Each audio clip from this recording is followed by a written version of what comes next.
we've continued to witness the Hezbollah attacks on Israel from southern Lebanon. This is a very serious situation. This is happening due to the weakness of Joe Biden. There's no other reason. We have two serious wars brewing. We could also be on the brink of a nuclear war. Very concerned, folks. Sadly, the U.S. has failed to continue to support Israel, one of its closest allies, its only real ally in the Middle East.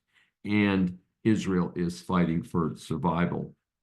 The cowards at Hezbollah, hiding out with civilians in Lebanon while bombing civilian targets in Israel, have continued to increase their attacks. By the way, why aren't these protesters including Hezbollah in their ridiculous protests that Israel is hurting civilians and Hamas? Remember, there's hardly any distinction between the civilians and the Hamas over there. The folks over there were involved in the October 7th. Not all the people that committed the atrocities on October 7th were official members of Hamas.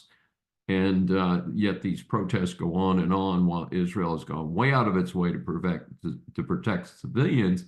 And yet at the same time, Hezbollah is directly attacking civilian targets in Israel. Nobody protests that. What's going on here, folks?